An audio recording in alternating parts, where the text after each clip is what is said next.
Hi అండి. Welcome to our channel Sai మాట నానుట with all tips. నేను మీ దేవి. ముందుగా అయితే వారాహి అమ్మవారికి ఒక్కసారి ప్రతి ఒక్కరు కూడా దండం పెట్టుకుని మీ మనసులో కోరిక ఏదైనా ఉంటే అమ్మవారికి చెప్పండి. ఖచ్చితంగా అమ్మవారైతే జరిపించడానికి ప్రయత్నిస్తారు. ఇక ఈరోజు వీడియోలో ఎలాంటి పూజలు, వ్రతాలు, నోములు లేకుండా కేవలం ఒక్కరోజు పరిహారంతో మీ ఇంటికి అదృష్టపు తలుపులు తెరుచుకుంటాయి. 4 వైపుల నుంచి మీ ఇంట్లోకి రాబడి అన్నది రావటం మొదలుపెడుతుంది. మీకు అత్యవసర సమయాల్లో డబ్బు అవసరం అయినప్పుడు, మీరు కష్టకాలంలో ఉన్నప్పుడు ఎవరినైనా సహాయం అడిగితే కూడా, అయ్యో! ఇప్పుడు లేదండి మా దగ్గర డబ్బులు. నిన్నడిగితే ఇచ్చేవాళ్ళం కదా! ఈరోజే వేరే అవసరంగా ఉండి ఖర్చు పెట్టేశాం. లేదా వేరే వాళ్లకు ఇచ్చేశాం. అరే! నిన్న అడిగితే ఎంత అమౌంట్ కావాలన్నా ఇచ్చేవాళ్ళం కదా! అంటూ ఇలాంటి సమాధానాలు వినపడుతూ ఉంటాయి. మనకు చాలా అవసరమైనప్పుడు, చాలా ముఖ్యమైన పని కోసమో, ఇంపార్టెంట్ విషయం కోసమో, లేదా ఏదైనా ఎమర్జెన్సీ పడి అంటే ఎవరైనా హాస్పిటల్‌లో అడ్మిట్ అయ్యో ఇలా ఉంటుంది కదా! ఇలాంటి మన అత్యవసర పరిస్థితుల్లో మనం ఎవరినైనా డబ్బు అడిగితే ఇలాంటి సమాధానాలు వస్తుంటాయి.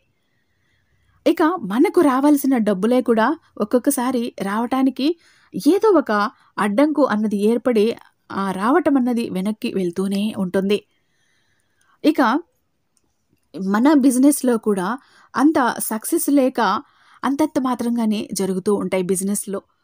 ఇలా ప్రతి ఒక్క దాంట్లోనూ డబ్బు రాబడి అన్నది తగ్గిపోతూ ఉంటుంది. ఇక ఇంట్లో కూడా ఖర్చులు చూస్తే అధికంగా పెరిగిపోతూ ఉంటాయి. ఖర్చులేమో అధికంగా పెరుగుతున్నాయి. డబ్బు రాబడేమో తక్కువగా ఉంది. ఇంట్లో చూస్తే ఒక ₹100 కూడా డబ్బు లేకుండా పోతోంది. నిజంగా ఇలాంటి కష్టకాలం నుంచి బయటపడితే బావుండు. నా చేతికి నాకు కావాల్సిన సమయానికి డబ్బు అందితే బావుండు. అంటే నాకు రావాల్సిన డబ్బు నాకు వస్తే బాగుండు. ఎటు నుంచైనా డబ్బులు నాకు 4 వైపుల నుంచా వస్తే నాకు కొంచెం ఆసరాగా ఉంటుంది కదా! ఇలాంటి పలు ఆలోచనలైతే మనసులో మెదులుతూనే ఉంటాయండి. నిజానికి ఇలాంటి వారందరూ కూడా అంటే మనకు అత్యవసర పరిస్థితుల్లో డబ్బు మనకు చేతికి అందాలి అన్నప్పుడు ఖచ్చితంగా ఈ ఒక్క పరిహారం చేసుకున్నారంటే మీ కష్టాలన్నీ దూరమైపోయినట్టే అండి. ఒక్కసారి ఈ పరిహారం గనక చేశారు అంటే మీ కోరిక అన్నది తప్పకుండా తీరుతుంది. మీకు అత్యవసర సమయాల్లో మీ చేతికి డబ్బైతే ఏదో ఒక రూపంలో మీ చేతికి చేరుతుంది. మీ దగ్గరికి వస్తుంది. అలాగే 4 వైపుల నుంచి కూడా రాబడి రావటం అన్నది జరుగుతుంది.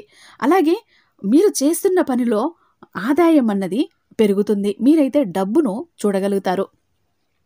ఇక ఏం చెయ్యాలి ఇందుకోసం అని అంటే ముందుగా ఒక కొబ్బరికాయను తీసుకోండి. ఇక కొంచెం ఆవు నెయ్యి, ఇంకొంచెం కుంకుమ. ఆవు నెయ్యిలో కొంచెం కుంకుమ వేసి కలపండి. ఆ కలిపిన దాన్ని కొబ్బరికాయ మీద స్వస్తిక్ మార్కు వేయండి.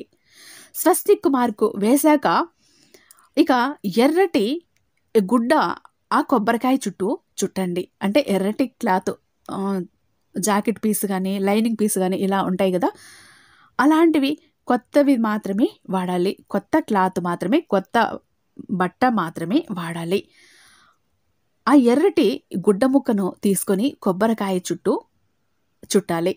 అలా చుట్టిన కొబ్బరికాయను మీ పూజా మందిరంలో పెట్టాలి. మీరు ఈ పరిహారం ఎప్పుడు చేయాలి అంటే ఉదయాన్నే నిద్ర లేవంగానే అంటే ఒక 5, 6 ఆ టైంలో ఒక 5, 6 గంటలు ఆ టైంలో లేచి స్నానం చేసుకుని ఇల్లు వాకిలి శుభ్రం చేసుకొని ఈ కొబ్బరికాయ పరిహారం ఇప్పుడు నేను చెప్పినట్టు ఆవు నెయ్యిలో కొద్దిగా కుంకుమ కలిపి దానితోటి కొబ్బరికాయ మీద స్వస్తిక్ మార్క్ రాసి ఎర్రటి బట్ట ఆ కొబ్బరికాయకి చుట్టి ఆ కొబ్బరికాయని తీసుకెళ్ళి పూజా మందిరంలో ఒక ప్లేట్ ఉంచి ప్లేట్ మీద పెట్టి అక్కడ దేవుడికి నమస్కారం చెప్పి ఆ కొబ్బరికాయకి ధూపం వేయండి. ధూపం వేసి మీ సంకల్పం ఇలా చెప్పుకోండి. మేము చాలా కష్ట సమయంలో ఉన్నాం, కష్టకాలంలో ఉన్నాం. అత్యవసరంగా డబ్బులు అందాల్సి వస్తుంది. అత్యవసర పరిస్థితుల్లో డబ్బులు అందట్లేదు. మాకు ఆదాయం కూడా చాలా తక్కువ ఉంది. మాకు అనుకున్న సమయానికి డబ్బు అందాలి. మా సంపాదన పెరగాలి, రాబడి పెరగాలి అంటూ మీ సంకల్పం అయితే చెప్పుకొని ఇక ఆ రోజు సాయంకాలం దాకా ఆ కొబ్బరికాయని ఆ పూజా మందిరంలో అలా పెట్టేసేయండి. ఇక ఆ రోజు సాయంకాలం ఏం చేస్తారు అంటే, ఆ కొబ్బరికాయను తీసుకెళ్ళి ఎక్కడైనా పారే నది నీళ్లు ఇలా ఉంటే అందులో వదిలేసేయండి. లేదా మీకు అందుబాటులో ఇలా ప్రవహించే నదులు కానీ, కాలువలు గానీ ఇలా ఏమీ లేవు అనుకున్నప్పుడు ఎవ్వరు తొక్కని ఒక చోట ఈ కొబ్బరికాయనన్నది పెట్టండి. అంటే ఒక చెట్టు మొదట్లో ఎవరు తొక్కని జాగాలో ఈ కొబ్బరికాయని తీసుకెళ్ళి పెట్టేసేయండి. ఇక మీరు అలా చెయ్యంగానే మార్పు అన్నది మీరే చూస్తారండి. డబ్బులు మీకు రావటం మీరే గమనిస్తారు. ఎటువైపు నుంచి వస్తుంది అన్నది మీ ఊహకు కూడా అందదు. మీరస్సలు ఊహించి కూడా ఉండరు. అలా ఊహకు అందని విధంగా డబ్బు రాబడి అన్నది జరుగుతుంది. అత్యవసర పరిస్థితుల్లో నాకు ఈ సమయంలో ఇప్పుడు నేను అనుకున్న డబ్బు వస్తే నేను ఈ కష్టం నుంచి బయట పడతాను కదా అంటూ ఒక్కొక్కసారి దిగాలుగా కూర్చుంటాం కదా! అలాంటి పరిస్థితుల్లో ఈ పరిహారం చేస్తే తప్పకుండా ఆ సమయానికి మనకు కావలసిన డబ్బయితే అంది తీరుతుందండి. మీరు ఇలా చేశారంటే ఇక ఆ రోజు రాత్రి నుంచే మీకు ఫలితం రావటం అన్నది మొదలు పెడుతుంది. ఒకవేళ అంటే అన్నీ కరెక్ట్‌గా ఉన్నవాళ్ళకి, అన్నీ సక్రమంగా ఉన్నవాళ్ళకి అప్పటికప్పుడే ఆ రోజే ప్రతిఫలం అన్నది కనిపిస్తుంది. ఇక ఈ గ్రహ దోషాలు అవి ఇవి కొంచెం బలహీనంగా ఉన్నప్పుడు, ఆ గ్రహాల పరిస్థితి బలహీనంగా ఉన్నప్పుడు, మనకు అనుకూలించకుండా ఉన్నప్పుడు ఒక 9 రోజులు లేదా 11 రోజులు, 21 రోజులు. ఈ 21 రోజుల్లో అయితే ఖచ్చితంగా జరిగి తీరుతుందండి. అంటే మన కర్మఫలం అనేది కూడా ఇందులో చాలా ముఖ్యమండి. ఎందుకంటే కొంతమంది ఏది ముట్టుకున్నా కూడా అలా పట్టిందల్లా బంగారం అయిపోతూ ఉంటుంది. అంటే వాళ్ళకు గ్రహస్థితులు అన్నీ కూడా అనుకూలంగా ఉన్నాయి. వారి కర్మఫలం కూడా అంతా బాగానే ఉంది. వారి సమయం అంతా కూడా చాలా బాగుంది అన్నట్టు మనం అర్థం చేసుకోవాలి.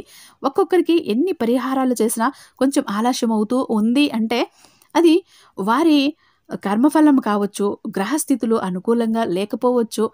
కాబట్టి పరిహారమైనదైతే తప్పకుండా 100కి 1000% అయితే రిజల్ట్ ఇస్తుంది. కాకపోతే కొంతమందికి తొందరగా, కొంతమందికి కొద్దిగా లేటుగా, కాస్త లేటు ఆలస్యం కావచ్చేమో కానీ పరిహారానికి ప్రతిఫలం అయితే తప్పకుండా ఉంటుందండి.